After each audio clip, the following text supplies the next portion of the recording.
சமயம் செய்திகள் நேயர்களுக்கு வணக்கம். தமிழகத்தில் சட்டமன்ற தேர்தல் நெருங்கிட்டு வருது.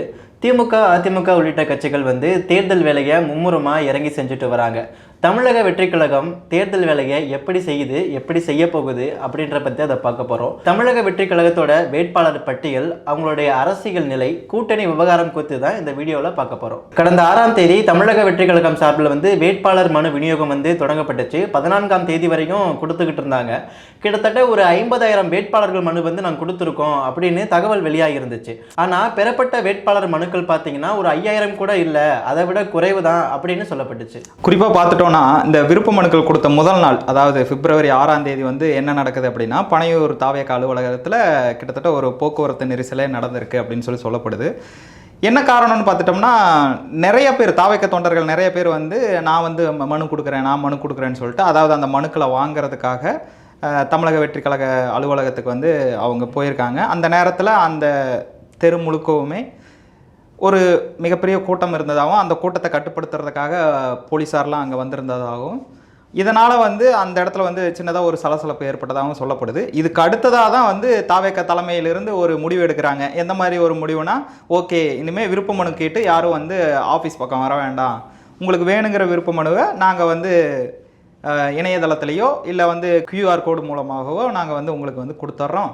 நீங்கள் அதை எடுத்துகிட்டு அதிலிருந்து நீங்கள் வேணுங்கிற தகவலை ஃபில் பண்ணிவிட்டு நீங்கள் அதையும் நேர்லேயே கொடுக்கணுங்கிற அவசியம் இல்லை, நீங்கள் இப்போ போஸ்ட் மூலமாக இல்லை கொரியர் மூலமாக நீங்கள் அனுப்பிடலாம் அப்படின்னு சொல்லிட்டு அவங்க தரப்புலேருந்து சொல்லியிருக்காங்க. ஆனால் அவங்க ஒரு காலக்கெடு விதிச்சிருந்தாங்கல்ல, இந்த தேதிக்குள்ளே நீங்கள் எங்களுக்கு அனுப்பணும்னு சொல்லி விதிச்சிருந்தாங்க. அந்த காலக்கெடுவும் முடிஞ்சிருச்சு. ஆனால் வேட்பாளர்கள் அதாவது விருப்ப மனுக்கள் கொடுத்தது எத்தனை பேர், அதிலிருந்து இவங்க ஃபில்டர் பண்ணது எத்தனை பேர், இந்த மாதிரியான ஒரு உத்தேச பட்டியலே இப்போ வரைக்கும் வெளியாகாமல் இருக்குது. இப்போ மற்ற கட்சிகளெல்லாம் பார்த்துக்கிட்டோம்னா கூட இவங்க இந்தந்த தொகுதியில் வேட்பாளராக நிற்பாங்க அப்படின்னு சொல்லிட்டு ஒரு சில கருத்து கணிப்பு இருந்தாலுமே தாவேக தொகுதியில் அந்த மாதிரி ஒன்று கண்டுபிடிக்க முடியல. என்ன காரணம்னு பார்த்துட்டோம்னா, அவங்க இப்போ வரைக்குமே எல்லாமே ஒரு என்ன சொல்கிறது, தேர்தல் பணிகள் அதிகமாக முடுக்கி இருந்தாலுமே ஒரு சில விஷயங்கள் இன்னுமே ஒரு சர்ப்ரைஸ் எலமெண்ட்ஸாகவே இருக்கட்டும், இந்த விஷயங்கள் எல்லாமே கொஞ்சம் சஸ்பீசியஸாகவே போகட்டும், நாம் கடைசியாக ரிவீல் பண்ணலாம் அப்படிங்கிற ஒரு நிலையில் இருக்காங்களோ, இல்லை இப்போ நாம் இதை சொல்லணுங்கிற அவசியம் இல்லை, தேர்தலுக்கு இன்னும் ஒரு சில வாரங்கள் இருக்குன்னு சொல்லி எடுத்துக்கிட்டாலுமே நாம் மற்ற கட்சிகள்லாம் என்ன அவங்களுடைய செயல்பாடுகள்லாம் என்னன்னு கவனிச்சுட்டு அதுக்கப்புறம் நம்மளுடைய வேட்பாளர்கள் பட்டியலை வெளியிடலாமோ அப்படிங்கிற ஒரு மனநிலையில் இருக்காங்களோ என்னன்னு சொல்லிட்டு ஒரு தகவல் இருக்குது. ஆனால் இப்போ பார்க்கணுன்னா, ஒரு 3வது கட்சியாக உயர்ந்துட்டு வருது. ஆனால் ஆரம்பத்தில் இருந்த விஜய் மீதான விமர்சனங்கள் நிறைய வைக்கப்பட்டு தான் இருக்குது. இப்போ இதுக்கு விஜய் எந்த மாதிரியான பதிலடி தரப்போகிறாரு? லாஸ்ட்டாக நடந்த வேலூர் மக்கள் சந்திப்பு நிகழ்ச்சியாக இருக்கட்டும், அதாவது அது மக்கள் சந்திப்பு நிகழ்ச்சி கிடையாது, கழக நிர்வாகிகள் சந்திப்புன்னு சொன்னாலுமே அந்த இடத்துல கூட்டங்கள் கூட தான் செஞ்சுது. சென்னையிலிருந்து அவர் வேலூர் சாலை மார்க்கமாக போகும்போது கூட நிறைய ரசிகர்கள் அவர் பின்தொடர்ந்து வந்ததை நம்மளாலே பார்க்க முடிஞ்சிச்சு. அங்கே கூட ஒரு விஷயம் நடந்துச்சு, அதை நீங்களே சொல்லுங்கள். விஜய் தன்னுடைய கடைசி படமான ஜனநாயகன் படத்தை கூட அழகலை. அதாவது அந்த மேடையில் விஜய்க்காக ஒரு பாட்டு போட்டிருப்பாங்க. அந்த பாட்டை அங்கே இருக்குங்க எல்லாருமே பாடியிருப்பாங்க. அப்போ விஜய் சொல்லியிருப்பார், நீங்கள் எவ்வளோ ட்ரை பண்ணாலும் நான் அழுக மாட்டேன் அப்படின்னு விஜய் சொல்லியிருப்பார். ஆனால் தன்னுடைய கடைசி படத்துக்கே விஜய் அழுகலை. ஆனால் வேலூர் சந்திப்பில் விஜய் அழுதுருப்பார். அந்த காட்சிகள் மக்கள் மனதில் ரொம்ப வைரலாக இருந்துச்சு. அதை பற்றி அதிகமாக பேசிட்டு வந்தாங்க. அந்த இடத்துல அவர் கண் கலங்கினதே ஒரு ஸ்கிரிப்ட் தான் சொல்லிட்டு ஒரு ஸ்கிரிப்டுமே ஸ்ப்ரெட் ஆக ஆரம்பித்தது. ரொம்பவே அது கிரிட்டிசைஸாக ஆச்சு. எப்போ அலறது கூடவாப்பா ஒரு ஸ்கிரிப்டாக எடுத்து வைக்கணும் அப்படிங்கிற மாதிரி ஒரு கிரிட்டிசைஸும் பண்ண ஆரம்பித்தாங்க. அது ஒரு உணர்வு பூர்வமான விஷயமா இருக்கா, இல்லை அது ஸ்கிரிப்டடான்னு சொல்லிட்டு அதை தமிழக வெற்றி கழக தலைவர் விஜய் தவிர வேறு யாருக்கும் தெரியாது. அது ஸ்கிரிப்ட்னு ஒன்று ஸ்ப்ரெட் ஆனாலுமே இப்போ டெக்னாலஜி முறைப்படி அதில் எது வேணாலும் நடந்திருக்கலாம். அப்படிங்கிறனால விஜய் தவிர அது யாருக்குமே தெரியாது. ஆனால் அந்த இடத்துல இருந்து, அதாவது அவங்க லைவ் போகும்போது அந்த வீடியோவை பார்த்தவங்களா இருக்கட்டும், இல்லை அங்கே நேரில் இருந்துட்டு கழக நிர்வாகிகள் அவங்கள பார்த்ததா இருக்கட்டும், எல்லாருமே ஒரு மாதிரி இமோஷ்னலாக கனெக்ட் ஆகிருப்பாங்க. என்னடா இப்படி ஒரு கூட்டத்தில் நம்மளுடைய தலைவர் இப்படி கண் கலங்குறாரு அப்படின்னு சொல்லிட்டு ஒரு இமோஷ்னல் கனெக்டாக இருக்கும்.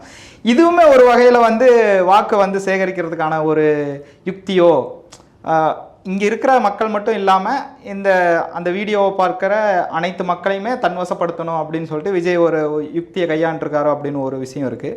இது போக நம்ம முன்னாடியே சொல்லியிருந்தோம் இல்லையா, இந்த மாதிரி தாவேக தரப்பில் யாரெல்லாம் போட்டியிடுறாங்க அதுக்கான ஒரு வேட்பாளர் பட்டியலோ இல்லை ஒரு உத்தேச பட்டியலோ கூட ரிலீஸ் ஆகலை அப்படின்னு சொல்லும்போது ஆதவ அர்ஜுனா என்ன சொல்லியிருக்காருன்னு பார்த்துட்டோம்னா, இந்த மாதிரி நார்த் சென்னையில், அதாவது வட சென்னையில் எங்களுடைய தலைவர் வந்து களமாக காண இருக்கிறார் அப்படின்னு சொல்லி அவர் சொல்லியிருக்காரு.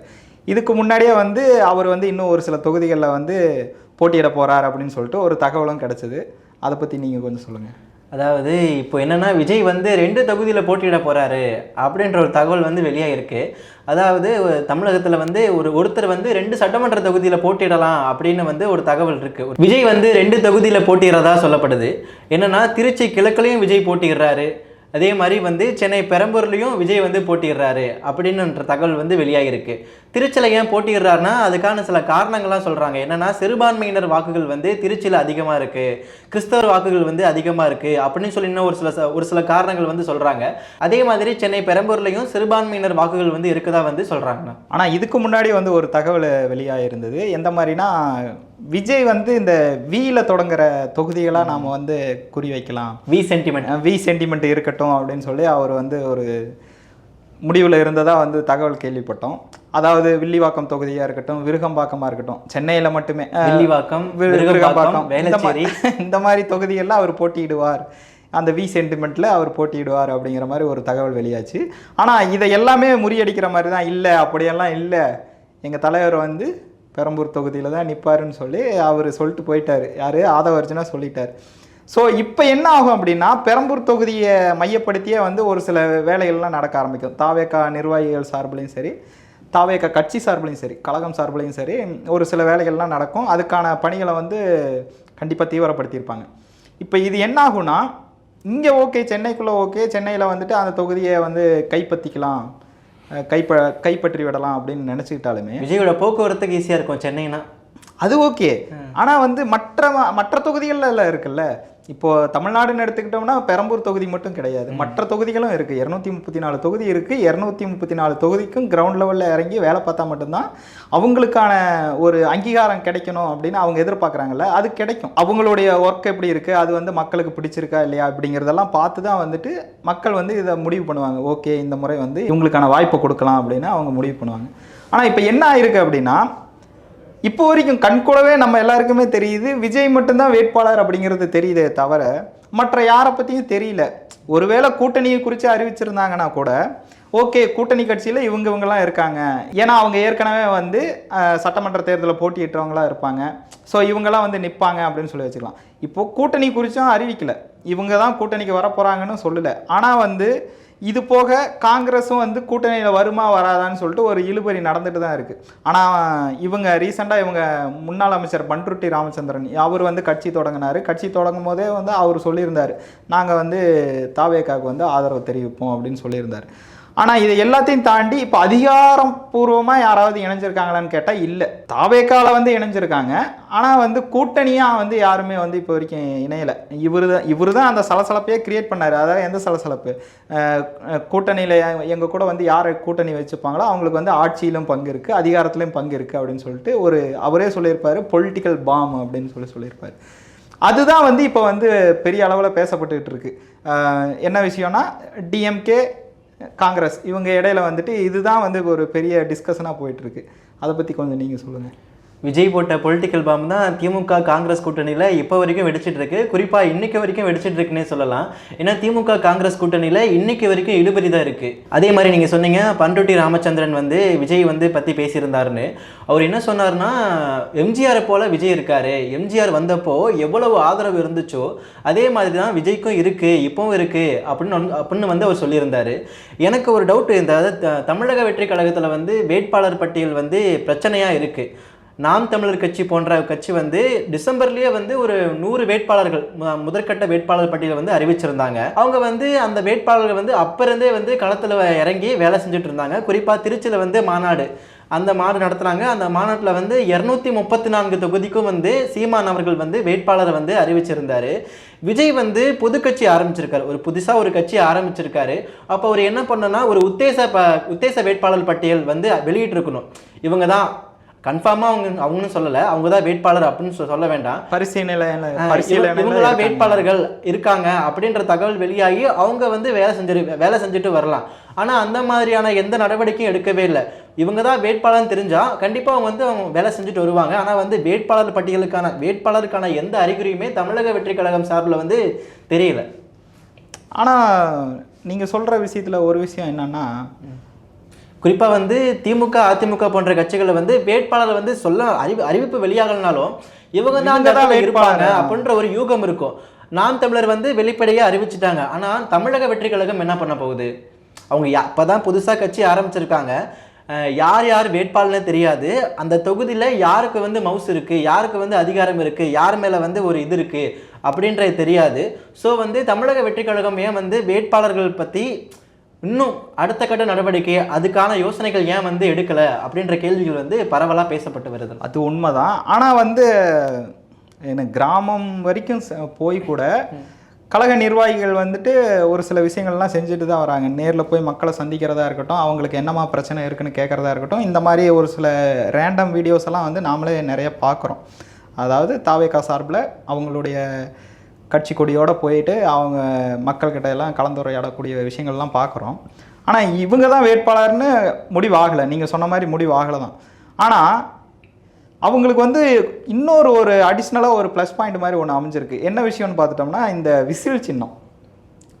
விஜய் தெரியும், நீங்கள் சொன்ன மாதிரி வேட்பாளர் யாருன்னு தெரியாது. ஆனால் வந்து தமிழக வெற்றி கழகம் சார்பில் போட்டியிடுற எல்லாருக்குமே அந்த விசில் சின்னம் தான். 234 தொகுதியிலையுமே விசில் சின்னத்தில் தான் போட்டியிட போகிறாங்க. அப்படிங்கிறப்போ இது இவங்களுக்கு ஒரு கூடுதல் ப்ளஸ் பாயிண்ட் தானே. எப்படின்னு பார்த்துட்டோன்னா, எனக்கு விஜயை தெரியும், விஜய் தாண்டி விசில் தெரியும், என்னோட தொகுதியில் யார் நின்னா என்ன, இது வந்து நம்மளுடைய தாத்தா பாட்டிகள் காலத்தில் இருந்து இருக்குது. எப்படின்னு பார்த்துட்டோம்னா, அவங்களுக்கு வந்து வேட்பாளர்கள் யாருன்னு தெரியாது. அதாவது கிராம லெவலில் இருக்கிற இடத்துல வந்து வேட்பாளர்கள் யாருன்னு தெரியாது. ஆனால் வந்து அவங்களுக்கு தெரிஞ்சது கட்சி ஏடிஎம்கேவாக இருக்கும், ஏடிஎம்கே தெரியும், அவங்களுடைய சின்னம் என்னென்னு தெரியும், டிஎம்கே தெரியும், டிஎம்கேவுடைய சின்னம் என்னென்னு தெரியும். அப்போது அவங்க போகிறவங்க என்ன பண்ணுவாங்க அப்படின்னா, நான் இந்த கட்சிக்கு வந்து ஓட்டு போட்டேன் அப்படின்னு சொல்லிட்டு அவங்க சொல்லிட்டு வருவாங்க. இங்கே சொல்லும்போது எனக்கு ஒரு ஞாபகம் வருதுன்னா, மதுரை வடக்கு விஜய், மதுரை தெற்கு விஜய், உசிலம்பட்டி விஜய், இப்படி 234 தொகுதிகளிலும் விஜய் தான் அப்படின்னு மக்கள் வந்து நினைக்கிறாங்க. அப்படி மக்கள் நினச்சி ஓட்டு போடணும் அப்படின்னு வந்து சொல்கிறீங்களா? இல்லை, மக்கள் அப்படி நினைக்கிறாங்கன்னு நம்ம சொல்லவே முடியாது. பொதுவாக இருக்கிற கருத்து என்னன்னு பார்த்துட்டோன்னா, அங்கே கிராமத்துக்கு போகும்போது, கிராமத்து சைடெல்லாம் போகும்போது அங்கே என்ன ஒரு சிக்கல் இருக்குன்னா, வேட்பாளர்கள் யாருன்னு கண்டிப்பாக அவங்க தெரிஞ்சிருக்க மாட்டாங்க. காரணம் என்னென்னா, அவங்களுடைய அன்றாட வேலைகளாக இருக்கட்டும், அவங்களுடைய பணிச்சுமைகளாக இருக்கட்டும், தினம் வந்து கூலி வேலைக்கு போகிறவங்களாக இருப்பாங்க. அவங்க அங்கே போயிட்டு வந்துட்டு திரும்ப வீட்டுக்கு வந்ததும் வீட்டில் இருக்கிற வேலைகளை பார்ப்பாங்க. இந்த மாதிரி அவங்களுடைய ரெகுலர் ரொட்டீன்ஸே வந்து அதை சார்ந்தே இருக்கும், அது வேலைகளை சார்ந்தே இருக்கும். அவங்க அதனால் வந்து இந்த கட்சிக்குள்ளேயோ இல்லை அரசியலுக்குள்ளேயோ பெருசாக ஈடுபாடு காட்டியிருக்க மாட்டாங்க. அப்படிங்கும்போது அவங்களுக்கு வந்து அரசியலில் என்ன நடக்குதுன்னு பெருசாக தெரியலனா கூட என்னென்ன கட்சி இருக்குன்னு தெரியும். ஏன்னா அவங்க வந்து அவங்களுடைய பீரியடில் வந்து டிஎம்கே இருந்திருக்கும், ஏடிஎம்கே இருந்திருக்கும். இப்போ பரவலாக பேசப்படுற கட்சி எதுன்னு பார்த்துட்டோம்னா தாவேகா, டிவிகே கட்சி இருக்குன்னு தெரியும். அதாவது விஜய் வந்து கட்சி தொடங்கியிருக்காரு, இந்த மாதிரி அவங்களுக்கு வந்து விசில் சின்னம் கொடுத்துருக்காங்கன்னு சொல்லி அவங்க தரப்பில் இருந்துட்டு பேசியிருப்பாங்க. இருந்தாலும் அவங்களுக்குள்ளே பேசிக்கும் போது இந்த மாதிரி விஷயங்கள்லாம் ஷேர் பண்ணிப்பாங்க. இதை தாண்டி நம்ம தொகுதியில் யார் வந்து போட்டியிடுறாங்கன்னு கேட்டோம்னா, அது வந்து கிராமத்தில் வந்துட்டு நிறைய பேருக்கு தெரிஞ்சிருக்கிறது ரொம்பவே சந்தேகம்தான். அதுக்கு என்ன பண்ணணும் அப்படின்னா, தாவேகா தரப்புன்னு இல்லை, அனைத்து கட்சி சார்பிலையும் அவங்க எல்லாம் என்ன பண்ணணும்னா, இன்னுமே கிரவுண்ட் லெவலில் இறங்கி வேலை பார்க்கணும். நான் தான் இந்த தொகுதியோட வேட்பாளர், இவர் தான் எங்கள் கட்சியோடைய வேட்பாளர், அதாவது உங்கள் தொகுதிக்கு வேட்பாளர் இவர் தான் அப்படின்னு சொல்லிட்டு இவங்க இன்னுமே இறங்கி வேலை பார்க்கணும். ஆனால் விஜய் ப்ரமோட் பண்ணுறது எல்லாமே எப்படி இருக்குன்னா, 234 தொகுதியிலையும் நீங்கள் சொன்ன மாதிரி விஜய் தான் வேட்பாளர் அப்படிங்கிற மாதிரி அவர் ப்ரமோட் பண்ணிகிட்டு இருக்காரு. அது எல்லா இடத்துக்கும் போய் ரீச் ஆகுமான்னு எனக்கு சரியாக தெரியல. ஏன்னா மற்ற கட்சிகளெல்லாம் எடுத்துட்டோம்னா, அந்த தொகுதின்னு எடுத்துக்கிட்டோம்னா அந்த தொகுதியில் இவங்க தான் ஃபெமிலியர். அதாவது திமுகன்னு எடுத்துக்கிட்டோம்னா அங்கே அந்த தொகுதியில் வந்து உதயநிதி ஸ்டாலின், மு க ஸ்டாலின் அவங்க தான் வந்து ஃபெமிலியர்னு சொல்ல மாட்டாங்க. அந்த தொகுதியில் யார் எம்எல்ஏ அவங்க தான் வந்து சொல்லுவாங்க. இங்கே வந்து இப்போ தான் புதுசாக கட்சி தொடங்குறாங்க, கட்சி தொடங்கி இப்போ தான் அவங்களுடைய பயணமே இப்போ தான் ஸ்டார்ட் ஆகிருக்கு. அப்படிங்கிறப்போ அவங்களுக்கு வந்து எம்எல்ஏவெல்லாம் இருக்க மாட்டாங்க, எம்எல்ஏ கேண்டிடேட்ஸ் இருக்க மாட்டாங்க தான். ஆனால் வந்து நிறைய எம்எல்ஏஸ், அதாவது எக்ஸ்எம்எல்ஏஸ் எல்லாம் வந்து தாவேக்கால் வந்து இணைஞ்சிட்டு தான் இருக்காங்க. அதெல்லாமே நம்ம பார்த்துட்டு தான் இருக்கோம். குறிப்பாக எல்லாருமே எங்கிருந்து வராங்கன்னு பார்த்துட்டோம்னா அதிகமாக திமுகலேருந்து வராங்களா இல்லை அதிமுகலேருந்து வராங்களான்னு பார்த்தா நிறைய பேர் முன்னாள் எம்எல்ஏக்களாக இருக்கட்டும், முன்னாள் அமைச்சர்களாக இருக்கட்டும், எல்லாருமே வந்து அதிமுகவில் இருந்தால் நிறைய பேர் வந்து இங்கே வந்து ஐக்கியமாகறாங்க, தாவேக்கால ஐக்கியமாகறாங்க. சரி, சில பேர் கூட அதிமுக இருந்து இணைய போறதா வந்து ஆமாம் தகவல் வந்துட்டு தான் இருக்காரு. எஸ்பி வேலுமணி அவர்கள் என்ன சொல்லியிருந்தாருன்னா, அங்கே போனவங்களாம் மறுபடியும் இங்கேயே வந்துருவாங்க அப்படின்னு சொல்லி பேசி நேற்றைய பேச்சில் வந்து அவர் சொல்லியிருந்தார். அது எந்த அளவுக்கு வந்து உண்மை ஆகும், இங்கே எங்கன்னு கட்சி தாவுதல்லாம் நடக்குமா அப்படின்னு சொல்லி தெரியல. இருந்தாலுமே இன்னைக்கு காலையில் வந்து ஒரு விஷயம் கவனித்தேன். என்னென்னா, புஷியானது வந்து கழக நிர்வாகிகளுக்கு வந்து ஒரு உத்தரவு போடுறாரு. என்ன உத்தரவுனா, என்னை கேட்காம வந்து, அதாவது தலைமையை கேட்காம நீங்கள் எந்த ஒரு நேர்காணல்லையோ இல்லை டிவி சேனலில் வந்து விவாதத்திலேயோ வந்து ஈடுபடக்கூடாது, தலைமையுடைய அனுமதியோடு தான் வந்து விவாதத்தில் ஈடுபடணும் அப்படின்னு சொல்லி ஒரு விஷயம் கேள்விப்பட்டேன்.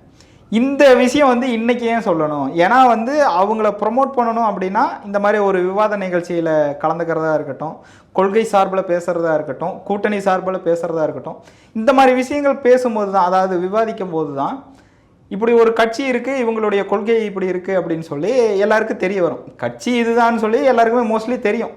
அது தெரியாமலாம் இருக்காது. அவங்க வந்து நல்லாவே பிரபலம் அடைஞ்சிட்டாங்க. பிரபலம் அடையாமல்லாம் வந்து அவங்களுக்கு வந்து அவ்வளோ இம்பார்ட்டன்ஸ் வந்து கள நிலவரத்தில் இருக்காது. அதை தாண்டி ஒரு சில விஷயங்கள் இருக்கல. அவங்க எதிர்பார்க்குற அந்த வெற்றி வாய்ப்பாக இருக்கட்டும், ஆட்சி வந்து அடுத்த 2026 தேர்தலில் ஆட்சி வந்து நமக்கு தான் அப்படின்னு சொல்லி பேசிகிட்டு இருக்காங்களே. இந்த மாதிரி விஷயங்கள்லாம் வந்து ஒரு சில இடங்களில் விவாதங்கள் நடக்கும்போது தான் ஓகே, இவங்க நமக்காக பேசுகிறாங்க. அந்த விவாதங்களை பார்க்குறவங்களா இருக்கட்டும், அவங்களுடைய மனநிலை மாறுமா இல்லையா? நமக்காக பேசுகிறாங்க, மக்களுக்காக பேசுகிறாங்க, அடிமட்ட தொண்டனுக்காக பேசுகிறாங்க, அப்போ நாம் தாவேக்காக்கு வந்து ஒரு வாய்ப்பு கொடுப்போமே அப்படின்னு சொல்லி அவங்க நினைக்கிறதுக்கான வாய்ப்புகள் இருக்குது. ஆனால் மற்ற கட்சிகள்லாம் எடுத்துக்கிட்டோம்னா அவங்க வேறு வகையில் வந்து தங்களை ப்ரொமோட் பண்ணிகிட்டு இருக்காங்க. எந்த மாதிரினா, சமூக ஊடகங்களில், அதாவது யூடியூப்பில் பார்த்துட்டோம்னா ஆடு வரும். இடையில நாம் ரேண்டமாக ஏதாவது ஒரு வீடியோ பார்க்குறோன்னா அதுக்கு இடையில வந்து ஆடு வரும். அந்த ஆடில் பார்த்துட்டோம்னா அவங்களுடைய பிரச்சாரம் வருது, பிரச்சார வீடியோக்கள்லாம் வருது. இது போக ஃபோன் பண்ணுறாங்க அப்படின்னா கூட அந்த ஃபோனை நான் இங்கே எடுத்து பேசும்போது அதுலேயுமே வந்து பிரச்சார பாடல் வருது. ஆனால் விஜய் சார்பில் இந்த மாதிரி எந்த ஒரு முன்னெடுப்பும் எடுக்காத போது அவங்களுக்கு வந்து இந்த 2026 தேர்தல் வந்து கை கொடுக்குமா அப்படின்னு சொல்லி ஒரு சந்தேகமும் இருக்குது. இப்போது எலெக்ஷன்னா வந்து 2 விஷயம் ரொம்ப பெருசாக பேசப்படும். என்னென்னா, ஒன்று வந்து வேட்பாளர் யார்ப்பா வேட்பாளர் அப்படின்னு பேசுவாங்க. இன்னொன்று வந்து தேர்தல் வாக்குறுதி. அந்த வேட்பாளர் ஆட்சிக்கு வந்தால் என்ன பண்ணுவாங்க, அந்த தலைமை வந்து சொல்லும், நாங்கள் ஆட்சிக்கு வந்தால் இத்தனை வாக்குறுதிகள் போய் கொடுப்போம், இதை இத்தனை பண்ணுவோன்னு சொல்லுவாங்க. அதை தேர்தல் வாக்குறுதிகள்னு சொல்லுவாங்க. திமுக பொறுத்த வரைக்கும் தேர்தல் வாக்குறுதி வந்து ரெடி ஆகிட்டு வருது. அதிமுக பொறுத்த வரைக்கும் எடப்பாடி பழனிசாமி அவர்கள் வந்து ஒரு குறிப்பிட்ட கால இடைவெளியில் முதற்கட்ட வாக்குறுதிகள், 2ஆம் கட்ட வாக்குறுதிகள், 3ஆம் கட்ட வாக்குறுதிகள்னு சொல்லிட்டு படிப்படியாக நமக்கு அதிர்ச்சியை கொடுக்குறாரு. அதாவது பெண்களை போலவே ஆண்களுக்கு வந்து பஸ்ஸில் வந்து இலவச பேருந்து பயணம் அப்படின்னு சொல்கிறாரு. அதே மாதிரி மாதம் ஆனால் 2000 ரூபா மகளிர் உரிமை தொகை, இப்போ திட்டமாக இருக்கக்கூடிய மகளிர் உரிமை தொகை 2000 கொடுக்கப்படும் அப்படின்னு சொல்லி. அதே மாதிரி மாதம் ஆனால் 2000 ரூபாய் குலவிளக்கு திட்டம்னு சொல்லிட்டு பெண்களுக்கு வந்து அனைத்து பெண்களுக்கும் வந்து 2000 ரூபாய் வழங்கப்படும் சொல்லிட்டு படிப்படியாக வந்து வாக்குறுதிகளை வெளியிட்டு வராங்க. அதே மாதிரி தமிழக வெற்றி கழகம் வந்து விஜய் அவர்கள் வந்து எங்களுடைய தேர்தல் வாக்குறுதி மிகவும் பயங்கரமாக இருக்கும், பொதுமக்களுக்கானதாக இருக்கும் அப்படின்னு சொல்லி பேசிட்டு இருந்தார். அவர் என்ன சொன்னார்னா, ஒரு கூட்டத்தில் வந்து தமிழக வெற்றி கழகம் ஆட்சிக்கு வந்தால் நாங்கள் என்ன பண்ணுவோங்கன்னா எல்லாத்துக்கும் ஒரு வீடு கொடுப்போம் அப்படின்னு சொல்லியிருந்தாரு. அதே மாதிரி மோட்டர் பைக், இருசக்கர வாகனம் கொடுப்போம் அப்படின்னு சொல்லியிருந்தாரு. அதே மாதிரி வந்து எல்லாருமே வந்து மினிமம் டிகிரி வந்து முடிச்சிருக்கணும் அப்படின்னு சொல்லியிருந்தாரு. கார் வந்து நிச்சயம் அப்படின்னு சொல்லியிருந்தாரு. ஸோ 2026 தமிழக சட்டசபை தேர்தல் நெருங்கிட்டு வருது. வாக்குறுதிகள் வந்து இப்போ வந்து ரொம்ப பயங்கரமாக பேசிட்டு வருது. திமுக என்ன பண்ணுவாங்க, அதிமுக என்ன பண்ணுவாங்க, அதிமுக கொடுத்த வாக்குறுதிக்கு திமுக என்ன ரியாக்ட் பண்ணுவாங்க, திமுக கொடுத்த வாக்குறுதிக்கு அதிமுக என்ன ரியாக்ட் பண்ணுவாங்க, அவங்கள விட நாம் பெட்டராக பண்ணோம், இவங்களை விட நாம் பெட்டராக பண்ணணும்னு சொல்லி தான் பரவலாக பேசப்பட்டு வருது. இந்த மாதிரி தமிழக வெற்றி கழகத்தோட வாக்குறுதிகள் என்னவா இருக்குன்னா நீங்கள் என்ன நினைக்கிறீங்க? இப்போ அவங்க வந்து பொதுவாகவே இப்போ அறிவிக்கலை, இதுதான் எங்களுடைய வாக்குறுதிகள் அப்படின்னு சொல்லிட்டு பொதுவாக அறிவிக்கலைனாலுமே மற்றவங்களுடைய மேனிஃபெஸ்டோலாம் பார்க்கும்போது கண்டிப்பாக அதிலிருந்து ஒரு சில விஷயங்களாவது கண்டிப்பாக சின்ன சின்னதாக வேறுபட்டு தான் இருக்கும். விஜய் வெளியிடக்கூடிய வாக்குறுதிகள் பார்த்துட்டோம்னா கண்டிப்பாக வித்தியாசங்கள் இருக்க தான் செய்யும். ஏன்னா அதுக்காகவே வந்து ஒரு டீம் இருக்காங்க. அவர் எல்லா விஷயத்துக்குமே தனித்தனியாக வந்து ஒரு டீம் அரேஞ்ச் பண்ணிட்டார். இவங்க வந்து இந்த அணி, இவங்க இந்த அணி அப்படின்னு சொல்லிட்டு அவங்க டீம் அரேஞ்ச் பண்ணிட்டாங்க. இப்போ அந்த டீம் வந்துட்டு அந்த வேலைகளெல்லாம் செஞ்சுட்டு தான் வந்துட்டு இருக்காங்க. இப்போ நம்ம இதுக்கான தேர்தல் வாக்குறுதிகளை சரி பண்ணுவோம், அதுக்கு ஒரு டீமு. அது போக வந்து வேட்பாளர்கள் யாருன்னு தெரிஞ்சுக்கிறதுக்காக அதுக்கு ஒரு பட்டியலில் தயாராகிறதுக்காக அதுக்கு ஒரு டீம்னு சொல்லிட்டு அவர் தனித்தனியாக வந்துட்டு அணியெல்லாம் வச்சுட்டு தான் இருக்கார். தாவேக்காவுடைய தேர்தல் வாக்குறுதி எந்த மாதிரி இருக்குன்னு இப்போ வரைக்கும் அவங்க வந்து அதிகாரப்பூர்வமாக வெளியிடலை. அதாவது இதுதான் எங்களுடைய வாக்குறுதின்னு சொல்லி தாவேகா தரப்புலையோ விஜய் தரப்புலையோ யாருமே இப்போ வரைக்கும் அதிகாரப்பூர்வமாக இதுதான் எங்களுடைய மேனிஃபெஸ்டோன்னு சொல்லி வெளியிடலை.